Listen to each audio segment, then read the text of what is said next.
সরকারি চাকরিজীবীদের জন্য প্রস্তাবিত নবম পে স্কেলে প্রথম ধাপে 20তম গ্রেড পর্যন্ত মূল বেতন সর্বোচ্চ 100% পর্যন্ত বাড়ানোর সুপারিশ করা হয়েছে। নতুন বেতন কাঠামো 2 ধাপে বাস্তবায়নের পরিকল্পনা রয়েছে। প্রথম বছরে মূল বেতন এবং দ্বিতীয় বছরে বাড়ি ভাড়া সহ অন্যান্য ভাতা কার্যকর করার প্রস্তাব করা হয়েছে। সচিব কমিটির সব সদস্য নবম পে স্কেলের চূড়ান্ত প্রতিবেদনে স্বাক্ষর করেছেন। ফলে নতুন বেতন কাঠামো বাস্তবায়নের প্রক্রিয়া এখন আরও এক ধাপ এগিয়েছে। সরকার দায়িত্ব গ্রহণের 180 দিন উপলক্ষে প্রধানমন্ত্রীর কার্যালয় থেকে প্রকাশিত জনগণের সরকারের 180 দিন শীর্ষক ই-বুকে নবম পে স্কেল নিয়ে বিস্তারিত তথ্য তুলে ধরা হয়েছে। সেখানে নবম পে স্কেল সরকারি চাকরিজীবীদের জন্য বড় সুযোগ উপশিরোনামে নতুন বেতন কাঠামো বাস্তবায়নের বিষয়টি উল্লেখ করা হয়েছে।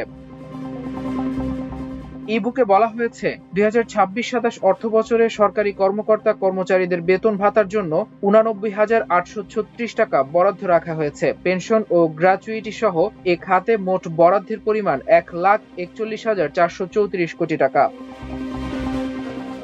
অষ্টম বেতন কমিশনের প্রায় এক যুগ পর 2025 সালের 27 জুলাই অন্তর্বর্তী সরকার 23 সদস্যের নবম জাতীয় বেতন কমিশন গঠন করে। সাবেক অর্থ সচিব জাকির আহমেদ খানকে প্রধান করে গঠিত কমিশন চলতি বছরের 21 জানুয়ারি তৎকালীন প্রধান উপদেষ্টা অধ্যাপক মোহাম্মদ ইউনূসের কাছে প্রতিবেদন জমা দেয়। বিদ্যমান 20টি গ্রেড বহাল রেখে জাকির আহমেদ খান কমিশন সরকারি কর্মকর্তা কর্মচারীদের বেতন ভাতা 100 থেকে 140% পর্যন্ত বাড়ানোর সুপারিশ করেছিল। কমিশনের প্রস্তাব অনুযায়ী সর্বনিম্ন বেতন 8,250 টাকা থেকে বাড়িয়ে 20,000 টাকা এবং সর্বোচ্চ মূল বেতন 1,60,000 টাকা করার সুপারিশ করা হয়। পরে নতুন বেতন কাঠামো বাস্তবায়নের সুপারিশ প্রণয়নের জন্য গত 21 এপ্রিল মন্ত্রিপরিষদ সচিব নাসিমুল গনিকে সভাপতি করে 10 সদস্যের একটি কমিটি গঠন করা হয়। কমিটিতে প্রধানমন্ত্রীর মুখ্য সচিব, অর্থ সচিব, জনপ্রশাসন সচিব, আইন সচিব, প্রতিরক্ষা সচিব, মাধ্যমিক ও উচ্চ শিক্ষা সচিব, সদস্য সেবা সচিব, সশস্ত্র বাহিনী বিভাগের প্রিন্সিপাল স্টাফ অফিসার এবং হিসাব মহানিয়ন্ত্রক রয়েছেন।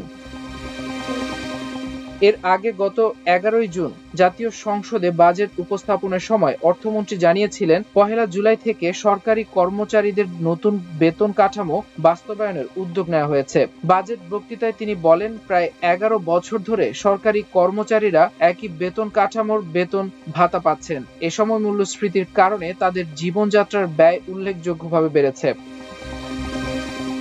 চলতি 2026-27 অর্থবছরে প্রস্তাবিত বাজেটের পরিচালন ও উন্নয়ন ব্যয়ের অর্থনৈতিক বিশ্লেষণেও সরকারি কর্মকর্তা কর্মচারীদের বেতন ও ভাতা বাবদ 89,836 কোটি টাকা বরাদ্দের তথ্য উল্লেখ করা হয়েছে। নবম পে স্কেল বাস্তবায়িত হলে দীর্ঘদিনের অপেক্ষার অবসান ঘটবে সরকারি চাকরিজীবীদের। তবে চূড়ান্তভাবে বেতন বৃদ্ধির হার, বাস্তবায়নের সময়সূচি এবং ভাতার কাঠামো নির্ধারণে সরকারের পরবর্তী সিদ্ধান্ত হবে গুরুত্বপূর্ণ। মাল্টিমিডিয়া ডেস্ক, আমার দেশ।